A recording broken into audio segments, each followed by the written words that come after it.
Ask first, be kind first, and destroy them later, I guess.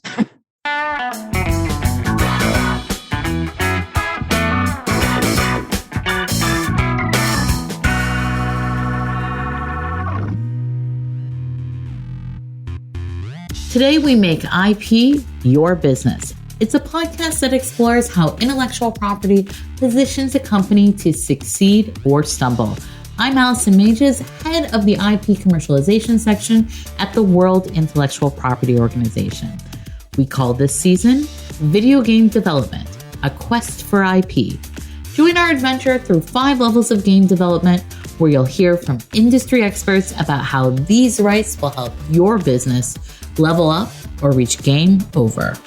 And hi, I'm Michaela Mantegna, a video game researcher at the Berkman Klein Center at Harvard, and I will be this season co-host. We are on level 2, IP in the development phase. Today, we explore the challenges of creating a new world within a video game. From creating an architectural experience to providing historical details and characters, how does IP affect these decisions? We will hear more about this on how to create a new world with Macula Interactive. Our guest today is Paola Vera. Paola is an audiovisual producer graduate from Universidad de las Américas Puebla. For the past 7 years, she has worked on several audiovisual productions that range from commercials to short films with international selections. Recently, she started working as a director of Macula Interactive's production team to develop México 1921. So it's a pleasure to have you. Welcome, Paola. And we want to start this interview by asking, how did you start in the video games industry? How did you start with video games? Can you tell us a bit more about that? Yes. Well, first of all, thank you. Thank you for the invitation. Thank you for your time. And actually, it's a funny story because I'm an audiovisual producer. I studied that in school.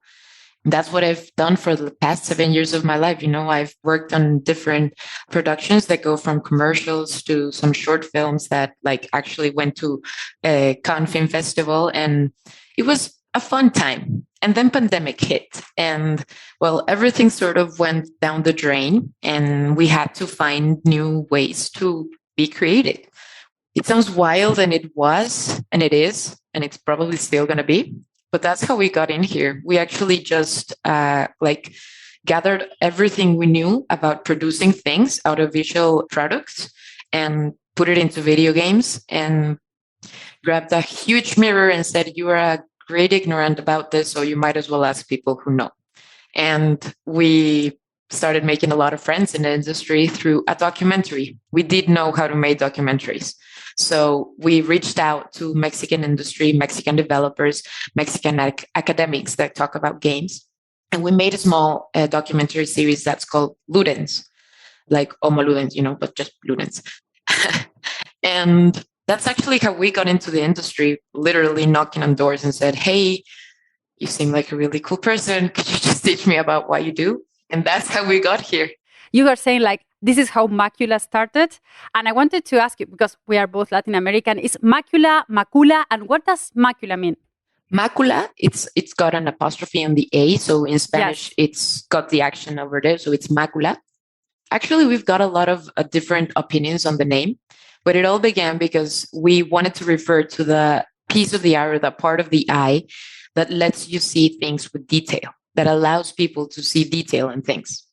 So that was the actual reference that we used, but it's also come about a spot, because macula is also means a spot. So that's also why our logo is like a splot of paint, And what does it mean? It means that we want to try and look at ourselves with a little bit more of a detail.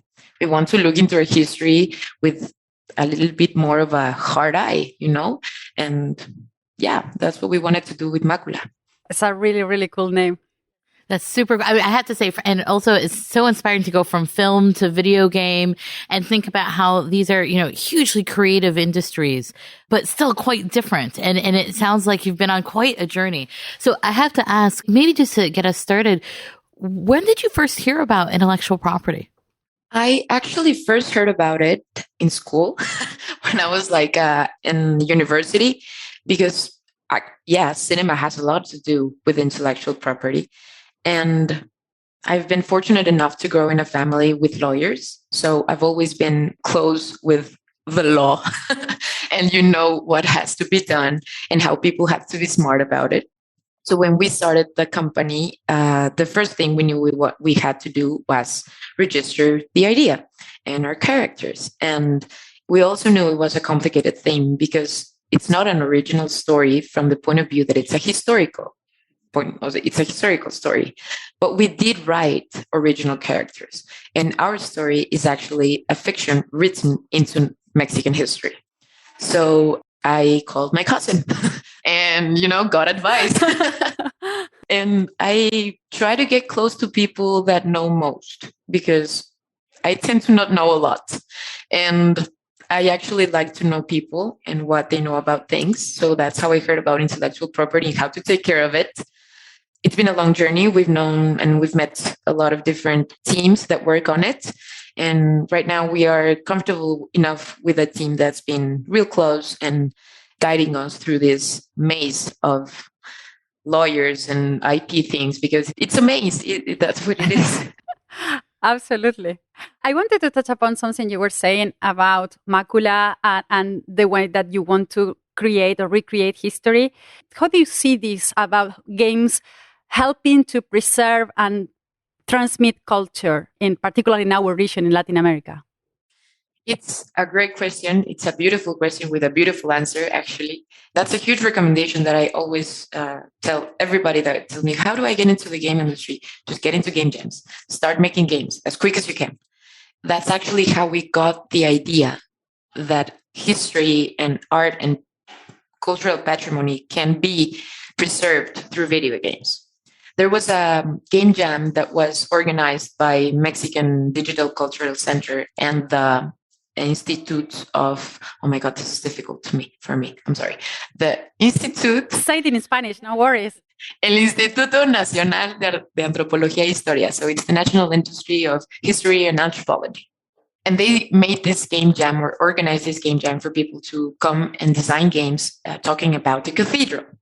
And that's how we made one of our other games that's called Andamios y Restauradores. That's Builders and Scaffoldings. So it's a resource game where you have to help restore the facade of the cathedral. You have to understand what are the risks that patrimony holds while being outside in the natural world.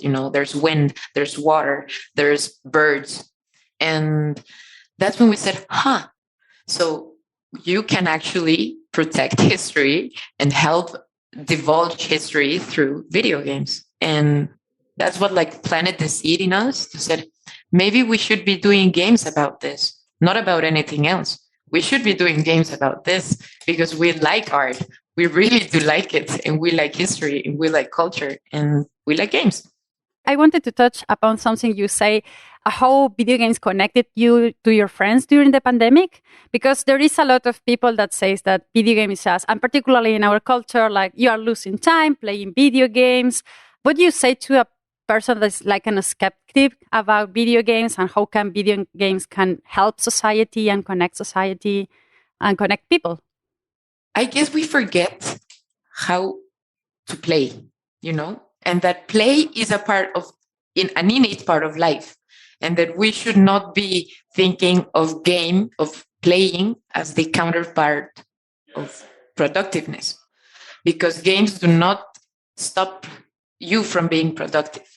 You are not staring into a blank wall while you're playing a game. There are things going on in your brain infinitely, and there are emotions going through your body. So it's impossible to be losing time while you're playing a game. And you're actually, a lot of people usually tell me, you lose a lot of time learning how to play a game. And I'm well, yeah, of course you have to learn how to play a game. It takes time. It takes time to learn the rules. But I promise you, if it's a cool game, you're going to have a reward, And I guess we have to stop seeing games as a counterpart of our productiveness. We are not wasting time while we're playing. We are working on ourselves and our creativity and our mind, and are working our mind through new things, that you don't see every day and that you cannot see on your computer at work for 8 hours a day. So dare to play, friends, dare to play. That's what I would say. That's amazing. And if I can put a personal note on this, because I think that games allow you to try different skins, different versions of yourself. And this is something personal on me because I'm a lawyer. And when I decided to go into video games, people were saying, particularly in Latin America, it's like, oh, you are throwing away your career. Why are you doing video games? Because this is not, as you were saying, something not productive. And I kind of discovered this passion playing Mass Effect. Mass Effect is one of my favorite video games in the whole world. And one of the things that was there about artificial intelligence was the thing that sparked my research on AI ethics. So I really, really love that quote about you are not staring into a blank wall while you're playing. That's kind of super, super fascinating. And also something really important that you say, you are relying on a network of peers that wants to help you and wants to make you succeed.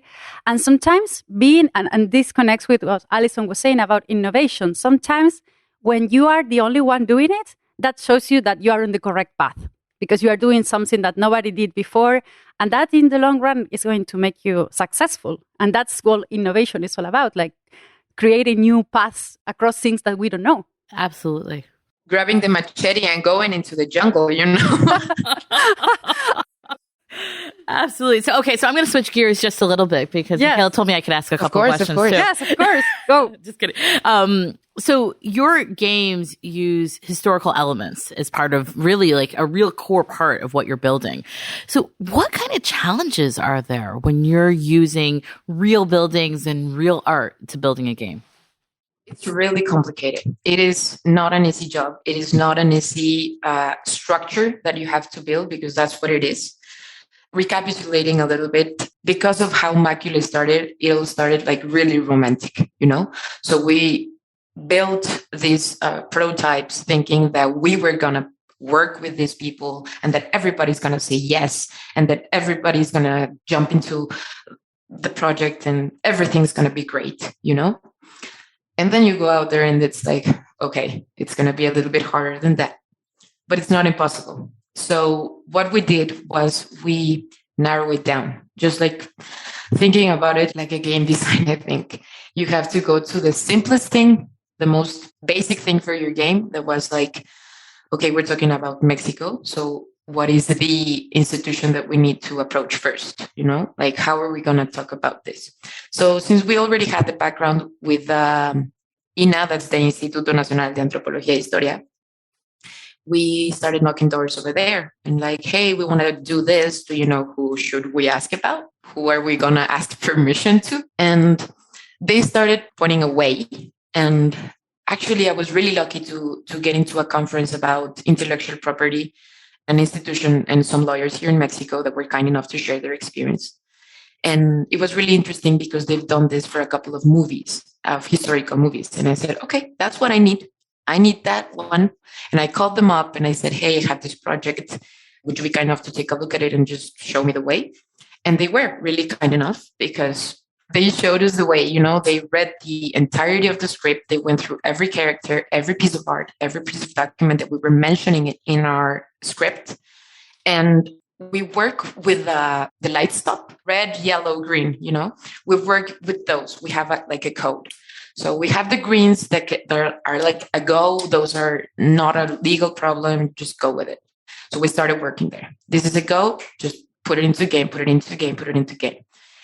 What we have on a yellow, that's like that's a complicated thing because you could talk about a building through this way, or let's talk about, or get this permission, or you could not ask for a permission, but maybe pay this code, or you could, like these are your options, your legal options. And when we have those legal options, my partners and I just sit, think about it. We guess what's the best option and just work through it. And that's got us really far. That's got us there's a lot of bureaucracy that actually works. So just stick to it and be consistent and write the emails and fill out the forms and pay the things, and it's slow. It is really slow, but it works. And the things that we have like in the red tier, the ones that are like really dangerous, are mostly people and names, because of morals and that kind of stuff. So what we did was we actually started approaching a more humane way. The lawyers were like, we could do this 100% legally, like through a requisite, un requisito, and ask the families through this and this and this law. I am asking for the usage of your family's name in my video game. Or you could like call them up and say, hey, I'm working on this. Do you mind taking a look? Because we're actually interested in inputting your family member here and there and blah, blah, blah, blah, blah. So that's how we were doing it. That's how we've approached some members of their families. And that's how we're working, because we intend this to be a little bit more humane. We don't want it to be like really institutionalized, because we like people. And the more we get to know about them, the more input we get to put into our game. We don't just want the name. We do want the story, I love that, because I think that sometimes when we talk about legal issues, it's really easy to get stuck on those, checklists. I must write this very official looking thing, when picking up the phone is just as good, right? I mean, it sounds like a lot. My guess is you got a lot more out of those exchanges by calling them rather than sending some strange registered letter that they probably would throw away. It's a different approach. Yeah. And also I like what you said about, because you started, well, this is a mess. It's really complex, but you started like, let's do it and take a step, one step at a time. And you created a system like with 3 simple things, like the 3 lights. It's a really concrete advice that anyone can take. It's like, okay, I can break down my things into 3 categories and then work from there. And something that is really important. When did you do that? Because you say that you had the script and you haven't still produced anything before check-in, right? We did that parallel. We were still modifying some stuff in our script. And we were like, these are the things this character is going to say. These are the themes that are going to be touched. These are the places he's going to be at. These are the things he's going to be wearing. These are the things he's going to be touching or interacting with. And that's what we sent over. And it's a continuous work. You just can't do it one time. Like it's a thing that just evolves. And as much as the game is evolving, the legal part is evolving. It's like a living thing. You just have to keep pushing those 2 balls, the production ball and the legal ball and the accounting ball and the funding ball and, all those different balls. To me, it's so refreshing to see that you don't have to be overwhelmed by this and that you can really just go at it step by step, breaking in chunks. And the fact that you were doing it so early, like Michaela was saying, makes a tremendous difference, because before you're so far along a path, you can't go backwards. But why did you think to go that early? Because I think a lot of studios think about this later in the process. Because it was really clear. Diego Rivera is Diego Rivera. It was really, really clear that I was going to have to do some legal research here. And we were talking about using Mexican flags. So I thought this is going to have a really strong legal side. So as I said, I'm family grown with lawyers. So I just called my cousin, I think this is going to be important, so help me out. It's literally the in-house counsel. It's like the cousin, the in-house counsel. Yeah. Yeah. And well, he pointed me out to some people that I should talk to, and that's how it all began. Paula, I have a question about how those game jams work a little bit. You mentioned that you had your core team, then you had some other people jump in from other places, which I think is great to be able to pull on a bunch of different resources. In that kind of situation, how do you think about ownership of what the product is that comes out of it? It was actually a conversation that I had to have with these other people that jumped into our team, because we set out to the game jam to work us. We got our team. We do not need other people. Then we were like, wait a minute, why not? And they jumped in and I was like, okay, I just want you guys to know that we are building a studio. So we are here as Macula, not as Paola, Luis, Daniela, we are here as a team. And whatever results from this, we want to put it on our website. Is this okay with you? Do you have any problem with this?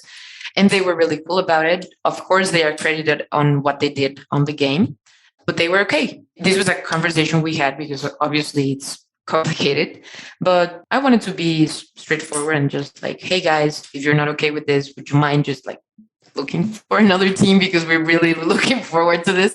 And no, they perfectly understood and we worked together. And I think the final result was lovely. So to me, it's a message is ask first, right? If you ask first, it's probably not so bad. Ask first, be kind first, and destroy them later, I guess. With the machete. With the machete. So I like that you're pulling on this incredible community, which sounds like of friends, peers, and it's super collaborative. When you're building out this team and you mentioned sometimes you're using external partners. I'm not sure if you meant in the figurative or literal sense that they weren't sitting in your studio. What kind of arrangements do you have with them as you try to work on this game? Do you have contracts or is it more of a handshake? We do have contracts. We have to have a legal base. The least you can do is have this written in a paper and everybody signs it. But everything we did was with a legal advisor. So we think, or I think that we've done a pretty solid legal base that we're working on. So everybody knows what the responsibilities are, what the responsibilities with the studio are, and we go from there. If there's any doubt, just like, here, it says you signed. Ask this paper. But it's really cool because it takes a lot. Building a studio and working like 24/7 with your partners is like can be exhausting and frictions can arise. So having everything noted down can also help that process of okay, this is what you were supposed to be doing, and this is what we are expecting you to be doing, and it can help that. Because people think sometimes that legally is like, okay, we are not friends anymore because we have this on paper. And maybe that can actually help to keep that state of peace within the studio. Yes. And I also think that the only way that you can actually make your studio evolve into an indie that's actually producing something for Xbox or PlayStation or like Steam, actually doing business, you have to be a registered business. So do not be afraid to like register your business out there. Get your RFSA, man. Get that number. Make your business legal. Because if not, I could have not been like an Xbox partner or a PlayStation partner because if you do not register your business. So one of the things I think you mentioned at the beginning, Paula, was that you did register some intellectual property. Can you tell us a little bit about what you chose to protect and why? Yeah, it was a complicated thing because I actually asked, okay, so I want to register right now my script, my original characters and their concept art and blah, blah, blah. But what about if they change?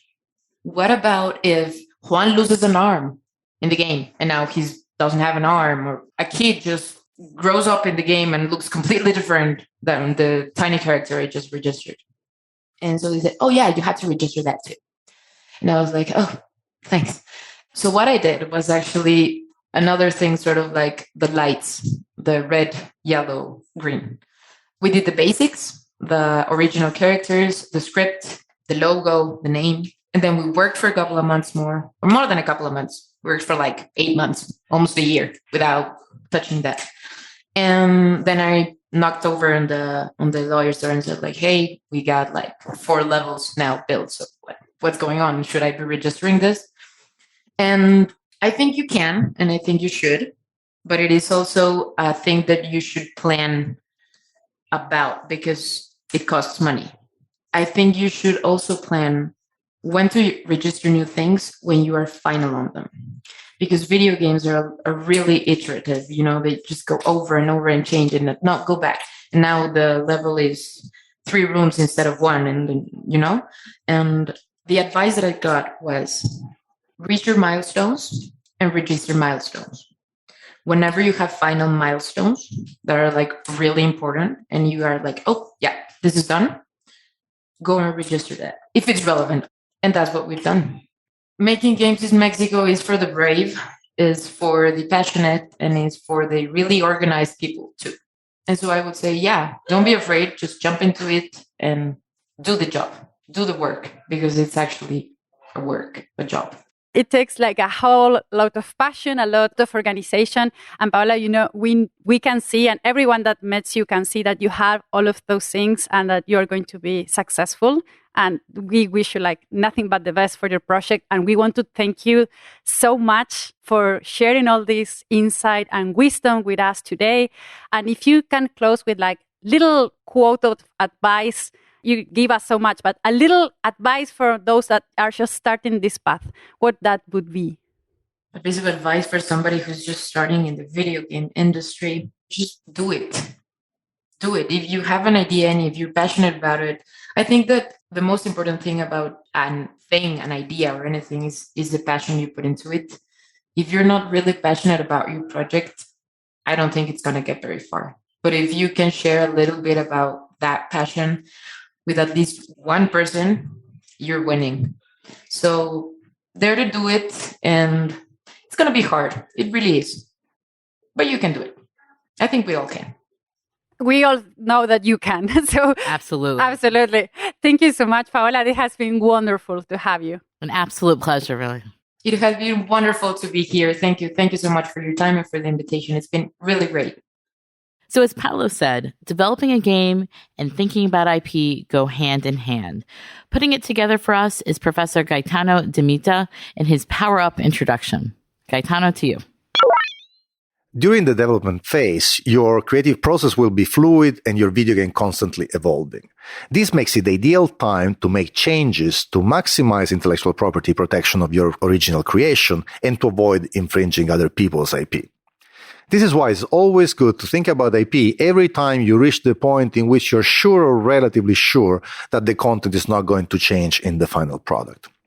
In order to facilitate this process, it will be important to raise awareness about IP amongst your team and to include IP clearance and protection strategies in your milestone.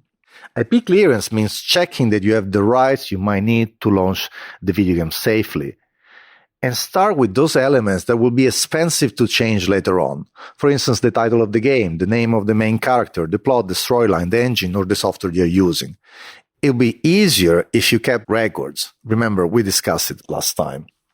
During your IP clearance, and in order to determine which assets are okay, which one are a no-go, in the sense they are really high risk of infringement, and which others might need further analysis and risk assessment, you can follow a traffic light system marking the assets as red, yellow, and green.